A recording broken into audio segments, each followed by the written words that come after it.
Isang araw habang masayang naglalakad, ang dalawang magkaibigan, ang ating victim na si Janary Mercado, 15 years old, residente sa Luay Sunto, Purok Manga, Santa Cruz, Davao del Sur, at ang kanyang kaibigan na si Casey Jamburi, nakatira sa parehong lugar.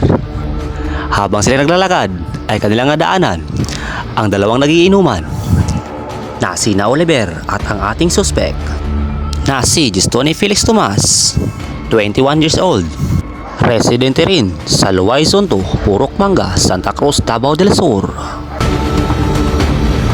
Noong dumaan na ang ating victim na si Janary at ang kanyang kaibigan na si Cases at agad ay itong tinitigan ng ating suspect na si Gistone Felix Tomas. At kanya-kanyang umuwi ang dalawang magkaibigan sa kanilang mga bahay at masayang nagkakawayan sa isa't isa.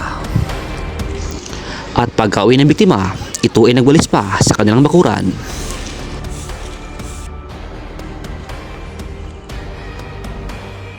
At pagkatapos na magwalis, ay pumasok ang ating biktima sa kanilang silid para mapahinga sana. Ngunit hindi niya alam ang kanyang sasapitin. Ang ating suspect na si Janary ay hindi niya alam ay sinundan na pala siya ni alias Abdul. At ito na ang sumunod na nangyari. At doon na nga ay pinasok na ni alias Abdul ang bahay nila Janary.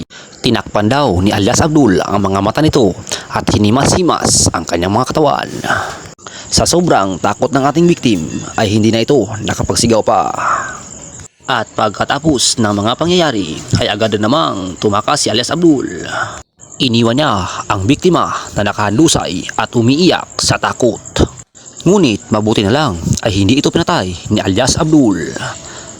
Ngunit sa kanyang ginawa ay mas madali lang matuntun si alias Abdul dahil buhay pa ang ating biktima na si Janary. Pagkalipas ng ilang minuto, siya ay bumangon at sumigaw ng tulong at agad din naman itong narinig ng kanyang kaibigan na si Cases. At dali-dali itong tumakbo patungo sa silid nila Janary. At pagdating na sa loob ay narating niya si Janary na umiyak dahil sa nangyari. Trauma ang inabot ng ating biktima. Iyak ng iyak at hindi mo man lang makausap. Ito ang aktual na investigasyon sa ating witness. Base sa saksi, natawagin na lang natin si alias Lelet. Pagpasensyahan nyo lang po dahil hindi pwedeng ipakita ang mukha ng ating witness. Magandang umaga po. Ako nga pala si SPO3 Glider Gutierrez. Ano po ba ang maipaglilingkod ko sa iyo, ma'am? Magandang umaga din po. Andito po ako para isawalat lahat ng nalalaman ko tungkol dun sa naganap na panggagahasa sa aming lugar.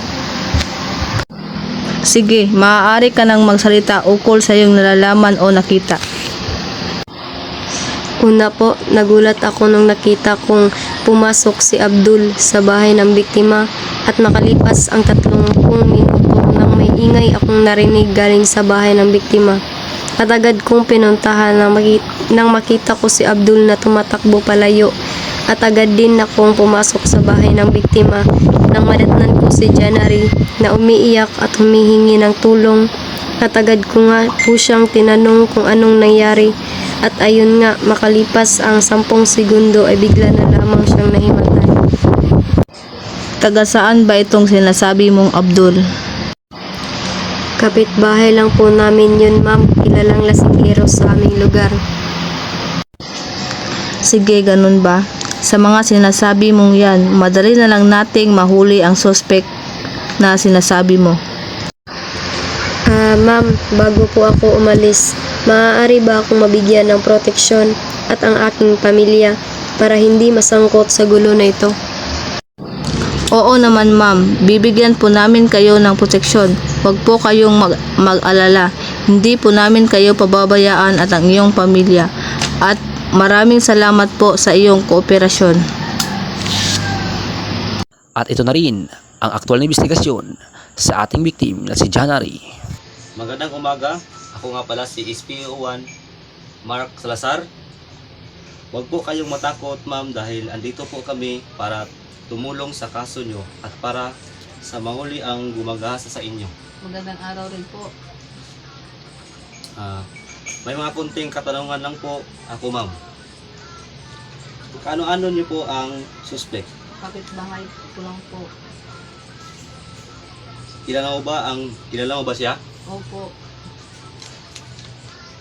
Ano naman ang motibo ng suspect para gawin niya sa'yo yon? Wala po akong alam kasi di ko rin po inaasahan ang pangyayari. Bigla na lang siyang pumasok sa bahay, lasing na lasing. Ganon ba? Huwag kang mag-alala.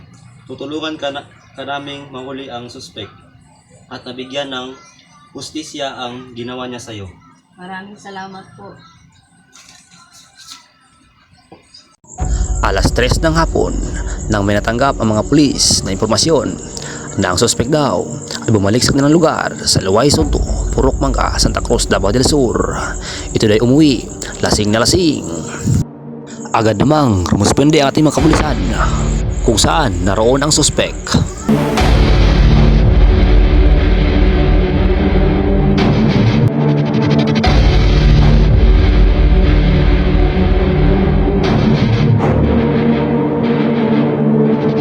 Tao po! Tao po! Ano po ang sadya?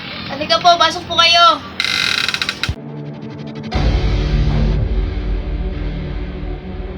Yan ba si Justone Tomas alias Abdul? May dala po kami warrant of arrest para sa kanya. Nandito po siya sa loob. At pagkapasok nila sa bahay ay kanilang natagpuan na mahimbing pa natutulog si alias Abdul o ang ating suspect. Gising, gising! Mga pulis po kami! Ano po sadya? Justone Tomas, ikaw ay naaresto sa salang panggagahasa. Ikaw ay may karapatang manahimik o magsawalang kibo. Ano man ang iyong sasabihin ay maaaring gamitin pabor o laban sa iyo sa anumang hukuman. Ikaw ay mayroon ding karapatang kumuha ng abogado na iyong pinili.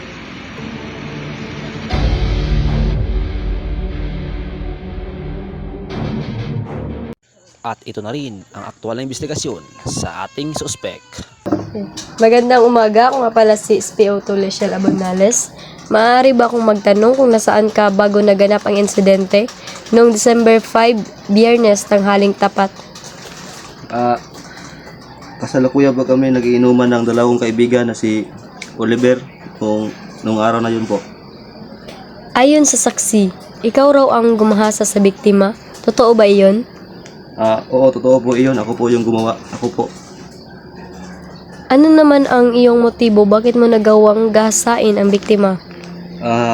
Dahil na rin po kasi sa kalasingan, hindi na po ako nakakapag-isip ng mabuti. Kaya, yun, nagawa ko po yung krimen. Sobrang inom po kasi. Alam mo bang binigyan mo ng malaking trauma ang biktima? Pero huwag kang mag-alala. Dahil hindi ka nagmatigas at umamin ka kaagad, tutulungan kitang mapagaan ang sentensya mo. Basta ipangako mo ding hindi mo na uulitin ang iyong ginawa at magbabagong buhay ka na. Pangako po, pangako po. Hindi na Sige. po ulit po.